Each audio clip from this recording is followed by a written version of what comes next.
Subscribe பண்ணுறவங்க எல்லாருக்கும் ரொம்ப தேங்க்ஸ். அதே மாதிரி இந்த வீடியோ பிடிச்சிருந்தது அப்படின்னா ஸோ லைக் பண்ணுங்கள், ஷேர் பண்ணுங்கள்.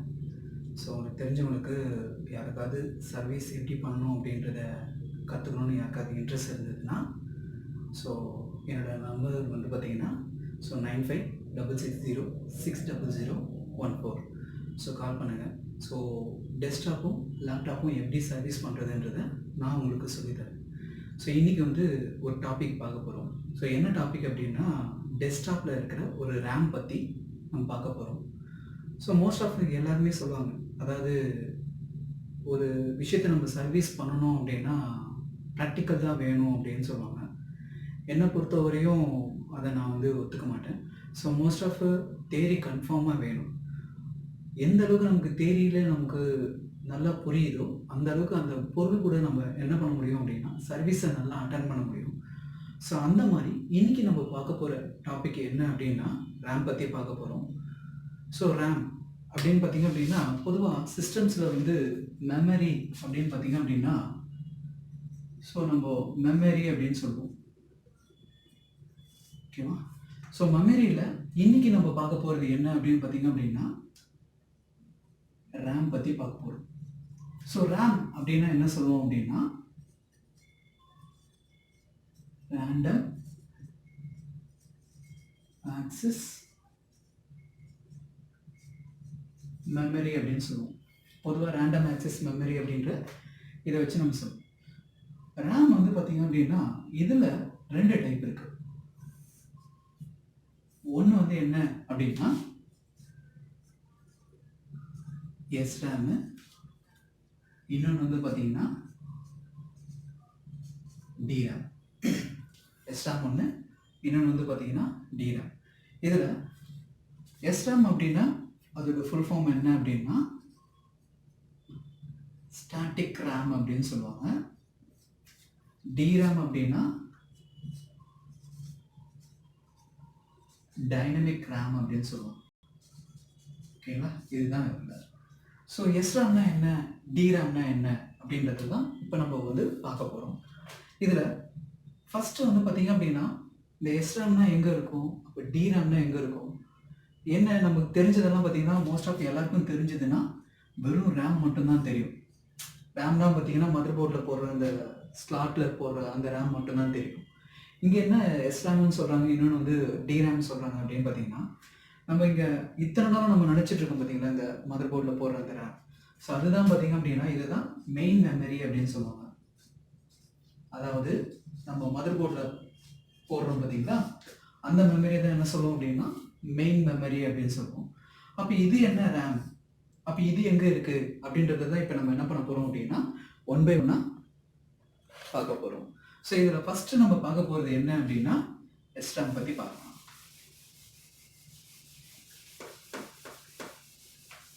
ஸோ ஃபஸ்ட்டு வந்து பார்த்திங்க அப்படின்னா SRAM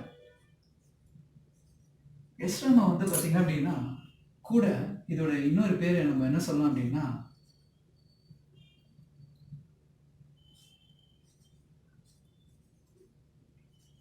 கேட்ச் மெமரி அப்படின்னு சொல்லலாம்.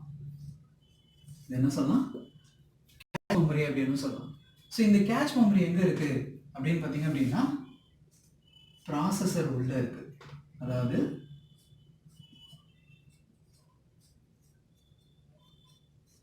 ப்ராசஸரில் உள்ளே இருக்குது. இது வந்து பார்த்தீங்கன்னா ப்ராசஸர் உள்ளே இருக்குது. ப்ராசஸர் உள்ளே இருக்கிற ஒரு இன்பில்ட் மெமரி இது. ஸோ ப்ராசஸர் உள்ளே இருக்கிற இன்பில்ட் மெமரி. ஸோ இன்பில்ட் மெமரின்றதால இது வந்து பார்த்திங்கன்னா ரொம்ப ஃபாஸ்ட்டாக ஒர்க் ஆகும். அதே மாதிரி இந்த ப்ராசஸரோட உள்ளே இருக்கிற இதோட காஸ்ட்டும் பார்த்திங்க அப்படின்னா ரொம்ப ஹெவியாக இருக்கும். சரி, இதால் நமக்கு என்ன யூஸு அப்படின்னு பார்த்திங்க அப்படின்னா ரொம்ப நிறைய விஷயங்கள் இருக்குது. இந்த கேட்ச் மெமரி நமக்கு எதுக்காக யூஸ் ஆகும், கேட்ச் மெமரினா என்ன, ப்ராசஸரில் இது என்ன மாதிரி ரோல் பண்ணுது அப்படின்றது நமக்கு ஃபஸ்ட்டு வந்து ரொம்ப க்ளீனாக தெரிஞ்சிருக்கணும்.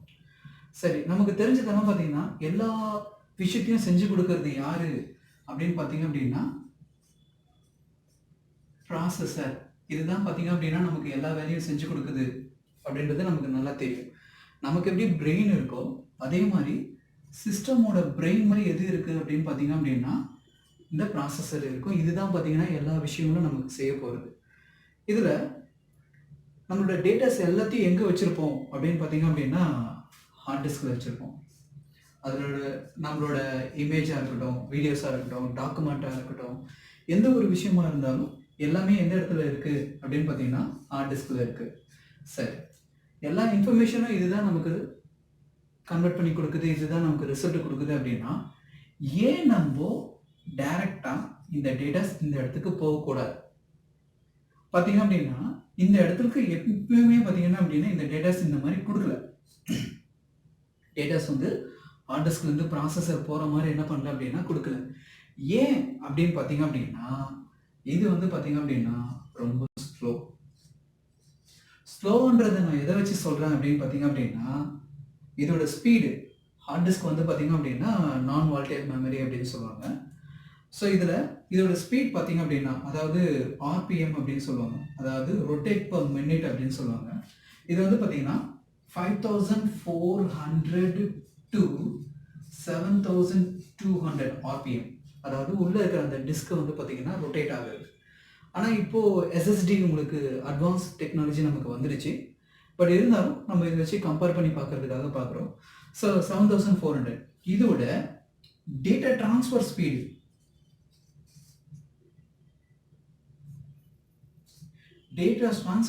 பார்த்தீங்க அப்படின்னா எவ்வளோ இருக்கும் அப்படின்னு பார்த்தீங்கன்னா இப்போ லேட்டஸ்ட்டாக இருக்கிறது வரைக்கும் பார்த்தீங்கன்னா 6 Gbps.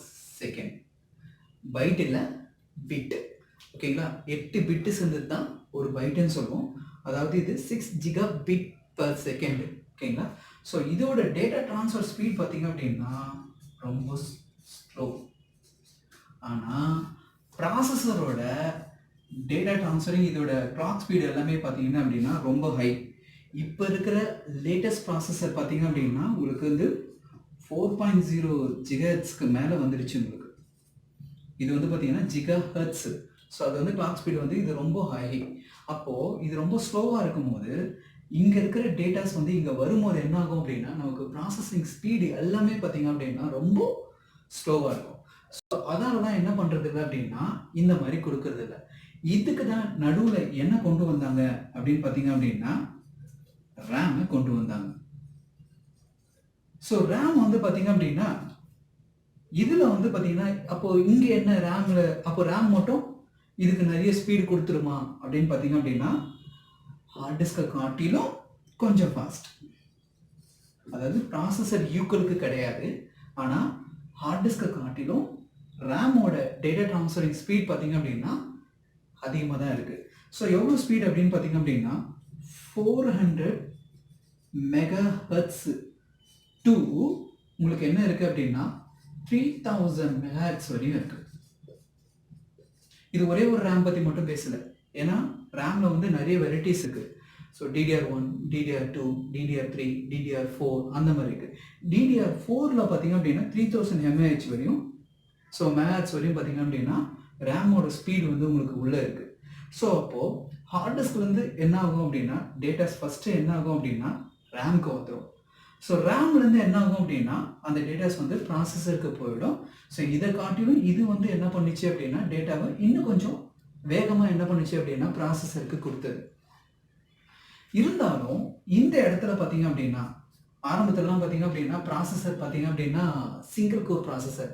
அதாவது ப்ராசஸர் பற்றி எக்ஸ்பிளைன் பண்ணும்போது நான் உங்களுக்கு கோரு த்ரெட்டு அதை பற்றிலாம் நான் உங்களுக்கு சொல்கிறேன். ஸோ இங்கே ப்ராசஸரில் பார்த்தீங்க அப்படின்னா ஆரம்பத்தில் வந்து சிங்கிளாக இருக்கும் போது இந்த டேட்டாஸை கொடுக்கறதுல எந்த விதமான பிரச்சனையும் இல்லை. ஆனால் இப்போ இருக்கிறதுலாம் பார்த்தீங்க அப்படின்னா மல்டி கோர் ப்ராசஸஸ். என்னது? Multi core processor. ஸோ உள்ளே வந்து பார்த்தீங்கன்னா நிறைய கோர் இருக்கும். அப்போ நிறைய கோர் இருக்கும்போது இந்த ரேம் தான் உள்ளே வச்சிருக்கிற அந்த டேட்டாவை என்ன பண்ண முடியல அப்படின்னா எல்லாத்துக்கும் சரியாக என்ன பண்ண முடியல அப்படின்னா பிரித்து கொடுக்க முடியல. சரியா பிரித்து கொடுக்க முடியல. அதுக்கு தான் என்ன கொண்டு வந்தாங்க அப்படின்னு பார்த்தீங்க அப்படின்னா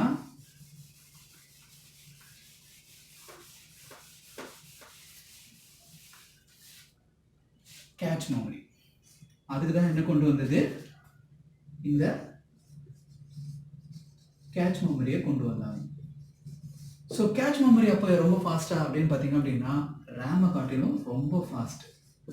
ரேமே உங்களுக்கு ஃபாஸ்ட்டாக இருக்கும் போது பார்த்தீங்கன்னா கேட்ச் மெமரி இன்னும் ரொம்ப அதிகமாக என்ன இருக்கும் அப்படின்னா ஃபாஸ்ட்டாக இருக்கும். உள்ளே இருக்கிற ப்ராசஸர் உள்ளே இருக்கிற ஒவ்வொரு கோர்லேயும் பார்த்தீங்க அப்படின்னா இன்பில்டாக என்ன பண்ணியிருக்கோம் அப்படின்னா இந்த கேட்ச் மெமரி ஒவ்வொன்றுத்துக்குள்ளவும் இருக்கும். கேட்ச் மெமரி ஒவ்வொரு த்ரெட்டு, ஒருவேளை உங்கள் ப்ராசஸர் வந்து 2 கோரு அப்படின்னு பார்த்தீங்க அப்படின்னா அதுக்கேற்ற மாதிரி இந்த 2 கோர்லேயும் என்ன இருக்கும் அப்படின்னா கேட்ச் மெமரிஸ் உங்களுக்கு உள்ளே வந்து கொடுத்துருப்பாங்க. இது என்ன ஸ்பீடில் ஒர்க் ஆகும் அப்படின்னா ப்ராசஸரோட அதே ஸ்பீடுக்கு என்ன ஆகும் அப்படின்னா இந்த கேட்ச் மெமரி உங்களுக்கு ஒர்க் ஆகும். சரி, இந்த கேட்ச் மெமரியால் எனக்கு என்ன யூஸு அப்படின்னு பார்த்தீங்க அப்படின்னா இந்த கேட்ச் மெமரியில் வெறும் ஒரே ஒரு டைப் மட்டும் இல்லை, நிறைய டைப்ஸ் இருக்குது. ஸோ இந்த கேட்ச் மெமரியில் பார்த்தீங்க அப்படின்னா மொத்தம் 3 டைப் இருக்குது. அதாவது பார்த்தீங்கன்னா L1 cache memory, L2 cache memory and L3 cache memory. அதாவது L1 அப்படின்னா என்ன சொல்லுவாங்க அப்படின்னா level 1 cache memory, level 2 cache memory and level 3 catch. So இதுதான் பார்த்தீங்க அப்படின்னா இது கொடுப்பாங்க. ஸோ இப்போதைக்கு நம்ம லெவல் 1 தான் இப்போ நம்ம பார்த்துருக்கோம். ஸோ இது உள்ள வந்து பார்த்தீங்கன்னா இங்கே இருக்கிறது தான் லெவல் 1. இது எந்த சைஸில் இருக்கும் அப்படின்னு பார்த்தீங்கன்னா அப்படின்னா ஜஸ்ட் 2 KB to 64 KB வரைக்கும் மட்டும்தான் இருக்கும். ரொம்ப சைஸ் வந்து பார்த்தீங்கன்னா லெவல் 1 பார்த்தீங்கன்னா ரொம்ப ரொம்ப கம்மியாக இருக்கும். ஓகேங்களா? அதே மாதிரி லெவல் 2ல எவ்வளோ இருக்கும் அப்படின்னு பார்த்தீங்க அப்படின்னா 256 KB to, ஓகேங்களா, 256 KB to 512 KB வரையும் பார்த்தீங்க அப்படின்னா இதோட சைஸ் இருக்கும். லெவல் 3 பார்த்தீங்க அப்படின்னா 1 MB to இப்போ லேட்டஸ்டாக இருக்கிற 10th ஜென்ரேஷன்ஸ் வரைக்கும் பார்த்தீங்க அப்படின்னா 19 MB வரைக்கும் இருக்குது. எவ்வளோ? 19 MB வரையும் பார்த்தீங்கன்னா கேட்ச் மெமரி இருக்குது. சரி, இந்த கேட்ச் மெமரியால் எனக்கு என்ன யூஸு அப்படின்னு பார்த்தீங்கன்னா நிறைய யூஸ் இருக்குது. இப்போ அதாவது இதோட ஒர்க்கிங் கான்செப்ட் என்ன அப்படின்னு பார்த்தீங்கன்னா ஸோ இப்போ இந்த இடத்துல ப்ராசஸர் இருக்குது. ஓகேங்களா? ஸோ இந்த இடத்துல ப்ராசஸர் இருக்கு. இப்போ ஒரு டேட்டாவை நம்ம ஓப்பன் பண்ணுறோம் அப்படின்னா ஃபர்ஸ்ட் ப்ராசஸர் எங்கே தேடும் அப்படின்னு பார்த்தீங்க அப்படின்னா L1 கேட்சில் தான் தேடும். அந்த டேட்டாவை ஃபர்ஸ்ட் எங்கே தேடும்? L1 கேட்சில் தான் தேடும். நம்ம ஒரு டேட்டா, ஒரு ஃபோட்டோ, இமேஜஸ் ஏதாவது நம்ம டவுன்லோட் பண்ணுறோம், ஏதாவது ஒன்று ஓப்பன் பண்ணுறோம் அப்படின்னா பார்த்துருப்பீங்க. அதாவது ஃபஸ்ட் டைம் ஒரு டேட்டா ஓப்பன் பண்ணும்போது பார்த்தீங்கன்னா ரொம்ப ஸ்லோவாக இருக்கும். அதே டேட்டாவை க்ளோஸ் பண்ணிட்டு செகண்ட் டைம் நீங்கள் ஓப்பன் பண்ணும்போது பார்த்தீங்க அப்படின்னா கொஞ்சம் ஃபாஸ்ட்டாக இருக்கும். அது எப்படி நடக்குது அப்படின்றத பற்றி தான் இப்போ நம்ம எக்ஸ்பிளைன் பண்ணுறோம். ஒரு ப்ராசஸருக்கு அந்த டேட்டாவை நீங்கள் கொடுக்கும்போது அந்த ப்ராசஸர் என்ன பண்ணும் அப்படின்னா ப்ராசஸர் உள்ளே இருக்கிற இந்த L1 கேட்ச் மெமரியில் தான் போய் ஃபஸ்ட்டு என்ன பண்ணும் அப்படின்னா டேட்டாவை தேடும். ஸோ இங்கே இல்லை அப்படின்னா அடுத்து எங்கே வரும் அப்படின்னு பார்த்தீங்க அப்படின்னா அது லெவல் 2ல தேடும். லெவல் 2ல இல்லை அப்படின்னா அது எங்கே தேடும் அப்படின்னா லெவல் 3ல தேடும். லெவல் 3ல இல்லை அப்படின்னா அந்த டேட்டாவை எங்கே போய் தேடும் அப்படின்னா ரேமில் போய் தேடும். ரேமில் அந்த டேட்டாஸ் வந்து இல்லை அப்படின்னா அந்த டேட்டாவை எங்கேருந்து எடுத்துக்கும் அப்படின்னா ஹார்ட் டிஸ்க்லேருந்து தான் எடுத்துக்கும். இப்போ பாருங்கள், ஃபஸ்ட் டைம் நான் ஓப்பன் பண்ணுறேன் அப்படின்னா இந்த மாதிரி தான் வரும். அப்போது ஒரு டேட்டாவை ஹார்ட் டிஸ்க்லேருந்து அந்த டேட்டாவை எடுக்கிறதுக்கு டைம் ஆகும். ஓகேங்களா? ஸோ அப்போ என்ன ஆகும் அப்படின்னா இந்த டைமிங் வந்து இந்த இன்பிட்வீன் கேப்பில் இருக்கிற இந்த டைமிங் தான் நமக்கு என்ன ஆகும் அப்படின்னா அந்த இடத்துல நமக்கு என்ன ஆகுது அப்படின்னா ஸ்லோ ஆகுது. இப்போ இதே ஒரு டேட்டாஸ் நான் ஓப்பன் பண்ணிட்டேன், க்ளோஸ் பண்ணிட்டேன், செகண்ட் டைம் ஓப்பன் பண்ணும்போது என்ன ஆகும் அப்படின்னு பார்த்தீங்கன்னா ப்ராசஸர் ஃபஸ்ட்டு L1ல போய் தேடும். L1ல அந்த டேட்டாஸ் உங்களுக்கு இருந்ததுன்னா உடனே ரிசல்ட் வந்துடும். ஓகேங்களா? இங்கே இல்லை அப்படின்னா அடுத்தது L2ல தேடும். இங்கேயும் இல்லை அப்படின்னா அடுத்தது L3ல தேடும். இங்கேயும் இல்லை அப்படின்னா ரேமில் தேடும், இல்லைன்னா ஹார்ட் டிஸ்க்லேருந்தே எடுத்துக்கும். இது ரொம்ப இன்னொரு முதலில் எப்படி சொல்லலாம் அப்படின்னா இப்போது என்கிட்ட ஒரு டேபிள் இருக்குது, நான் ஏதாவது ஒரு வேலை செஞ்சிட்ருக்கேன். நான் இப்போ கரண்ட்டாக செஞ்சிட்ருக்கிற வேலை என்னோடய டேபிள் என் கையிலேயே இருக்கும், கொஞ்சம் தள்ளி வச்சுருப்பேன். அதுக்கும் முன்னாடி முடிச்சதை நான் கொஞ்சம் தள்ளி வச்சுருப்பேன்னு வச்சுக்கேன். இதுதான் பார்த்தீங்க அப்படின்னா கரண்ட்டாக நான் செய்கிறது வந்து L1ல இருக்கும், இதுக்கு முன்னாடி முடிச்சது L2, அதே மாதிரி பார்த்தீங்கன்னா அதுக்கு முன்னாடி முடிச்சது பார்த்தீங்கன்னா L3, இந்த மாதிரி நிறைய இருக்கும். சரி, இதால எனக்கு என்ன யூஸு அப்படின்னு பார்த்தீங்க அப்படின்னா, ஏகப்பட்ட யூசஸ் இருக்கு. அதாவது ஒரு சிஸ்டம் நீங்க வாங்க போறீங்க அப்படின்னா, மோஸ்ட் ஆஃப் நெறைய பேர் என்ன பண்ணுவாங்கன்னா, ப்ராசஸர் டைப் பார்ப்பாங்க, ரேம் பார்ப்பாங்க, டிஸ்ப்ளே சைஸ் பார்ப்பாங்க, மதர்போர்ட் பார்ப்பாங்க, எல்லாமே பார்ப்பாங்க. ஒரு சிஸ்டமோட பெர்ஃபார்மன்ஸு உங்களுக்கு ரொம்ப முக்கியம் எது அப்படின்னு பார்த்தீங்க அப்படின்னா, இந்த கேட்ச் மெமரி. ரொம்ப ரொம்ப ரொம்ப ரொம்ப இம்பார்ட்டன்ட். ஒரு சிஸ்டம்ல எந்த அளவுக்கு நீங்க கேட்ச் மெமரி அதிகமா வாங்குறீங்களோ, அந்த அளவுக்கு சிஸ்டமோட பெர்ஃபார்மன்ஸ் வந்து பார்த்தீங்கன்னா, கண்டிப்பா ரொம்ப அதிகமா இருக்கும். நல்லாவும் இருக்கும். இதுதான் பார்த்தீங்க அப்படின்னா, இந்த எஸ்ராம் உள்ள இருக்கிற இந்த விஷயங்கள். ஸோ அதாவது இப்ப நம்ம பார்த்தது என்ன அப்படின்னா, ஃபுல் அண்ட் ஃபுல் பார்த்தீங்க அப்படின்னா, எஸ்ராம். அதாவது எஸ்ராம்னா எங்க இருக்கு? இதோட யூசஸ் என்ன? இதோட ஃபங்ஷன்ஸ் என்னன்றத பார்த்தோம். இன்னொன்னு என்ன அப்படின்னு பார்த்தீங்க அப்படின்னா, டிராம். ஸோ இதுதான் நம்ம சொல்றோம் அப்படின்னா டைனமிக் ரேம் அப்படின்னு சொல்றோம். டிராம் வந்து நம்ம சொல்றது என்ன சொல்றோம் அப்படின்னா, மெயின் மெமரி அப்படின்னு சொல்லுவோம். அதாவது நம்ம சிஸ்டம்ஸ்ல போடுவோம் பார்த்தீங்களா, கிரீன் கலர்ல, அதுதான் நம்ம மெயின் மெமரி அப்படின்னு சொல்லுவோம். இந்த மெயின் மெமரி என்னென்ன டைப்ஸ் எல்லாம் இருக்கு அப்படின்னு பார்த்தீங்கன்னா நிறைய இருக்குங்க. அதாவது பார்த்தீங்க அப்படின்னா DDR1, DDR2, DDR3, DDR4. So டிடிஆருக்கு முன்னாடி பார்த்தீங்கன்னா எஸ்டி ரேம்னு ஒன்று இருந்தது. அதுக்கும் முன்னாடி பார்த்தீங்க அப்படின்னா இடிஓ ரேமு, அதுக்கும் முன்னாடி பார்த்தீங்கன்னா அப்படின்னா ஆர்டி ரேம். இவ்வளோ ரேம் இருக்கு. ஓகேங்களா? எல்லாமே பார்த்தீங்கன்னா மெயின் மெமரி தான். அதாவது அடுத்தடுத்த வெர்ஷன்ஸ் வரும்போது ஆட்டோமேட்டிக்காக நமக்கு என்ன ஆச்சு அப்படின்னா இதெல்லாமே அடுத்தடுத்து வந்தது. ஸோ அதாவது இது ஏன் மாறுது அப்படின்னு என்னோட கண்ணோட்டத்தில் அப்படின்னு பார்த்தீங்க அப்படின்னா, இப்போ ஒரு சிஸ்டம் இருக்கு. ஒரு சிஸ்டம்ல பார்த்தீங்க அப்படின்னா 3 முக்கியமான விஷயங்கள் ரொம்ப ரொம்ப ரொம்ப ரொம்ப இம்பார்ட்டன்ட். ஒன்று என்ன அப்படின்னு பார்த்தீங்க அப்படின்னா மதர்போர்ட். ரெண்டாவது என்ன அப்படின்னு பார்த்தீங்க அப்படின்னா ப்ராசஸர். மூணாவது என்ன அப்படின்னு பார்த்தீங்க அப்படின்னா ரேம்.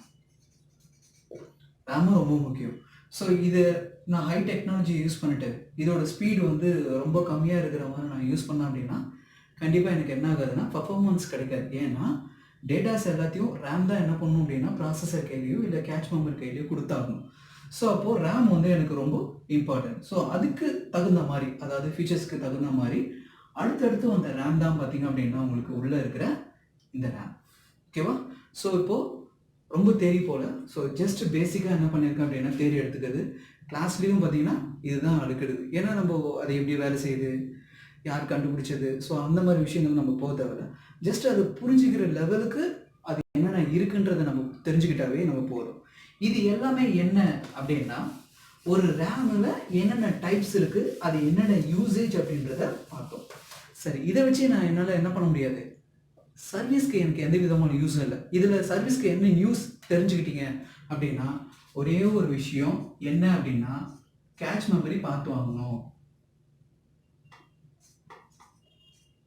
இது கேட்ச் மெமரி பார்த்து வாங்கணும் அப்படின்ற எந்த அளவுக்கு கேட்ச் மெமரி இருக்கோ அந்த அளவுக்கு அது நல்லா இருக்கும் அப்படின்ற இந்த ஒரு விஷயத்த மட்டும்தான் நம்ம புரிஞ்சுக்கிட்டோம். எனக்கு சர்வீஸ்க்கு என்ன தேவை அப்படின்னு பார்த்தீங்க அப்படின்னா நிறைய தேவை. அதுதான் என்ன சொல்றோம் அப்படின்னா சர்வீஸ் நோட்ஸ். ஸோ சர்வீஸ் நோட்ஸில் நம்ம என்ன பார்க்க போகிறோம் அப்படின்னா ஒரு ரேமை பார்த்ததுமே இது என்ன ரேம் அப்படின்றத நம்மளால ஐடென்டிஃபை பண்ண முடியும். அதே மாதிரி இப்போ ஒரு கஸ்டமர் வந்து பார்த்தீங்கன்னா ஒரு போர்டு மட்டும் கையில் கொண்டு வந்து கொடுத்துட்டாங்க. அதாவது ரேம் இல்லை அவங்ககிட்ட. இதில் என்ன ரேம் போடலாம் பார்த்ததுமே நம்ம சொல்லலாம். அதுக்கான டிப்ஸு. அதே மாதிரி பார்த்தீங்கன்னா ரேமில் நிறைய வெரைட்டிஸ் இருக்குது. அதே மாதிரி அதோட ஸ்பீட் கால்குலேஷன்ஸ் எல்லாம் இருக்குது. இந்த ரேம் இதில் போடலாமா, ஒரு போர்டில் எவ்வளோ ரேம் வரையும் நம்மளால் அதில் போட முடியும் அப்படின்ற அந்த மாதிரி விஷயங்கள் எல்லாமே நான் என்ன பண்ணுறேன் அப்படின்னா உங்களுக்கு அடுத்த வீடியோவில் நான் உங்களுக்கு போடுறேன். ஸோ என்னோடய டீச்சிங் உங்களுக்கு பிடிச்சிருந்தது அப்படின்னா சப்ஸ்கிரைப் பண்ணுங்கள், ஷேர் பண்ணுங்கள், லைக் பண்ணுங்கள். புரியல அப்படின்னா ஏதாவது டவுட் இருந்தது அப்படின்னா கமெண்ட் பண்ணுங்கள். நான் ஃப்ரீயாக இருந்தேன் அப்படின்னா கண்டிப்பாக உங்களுக்கு அதுக்கு நான் ரெஸ்பான்ஸ் பண்ணுறேன். ஸோ யாருக்காவது டெஸ்க்டாப் சர்வீஸ் பண்ணுறதுக்கோ இல்லை லேப்டாப் சர்வீஸ் பண்ணுறதுக்கோ உங்களுக்கு தெரிஞ்சுக்கணும்னு ஏதாவது இன்ட்ரெஸ்ட் இருந்ததுன்னா தாராளமாக வாங்க. என்னோடய ஃபோன் நம்பர் வந்து 9566060014. கால் பண்ணுங்கள். தேங்க்யூ ஃபார் வாட்சிங்.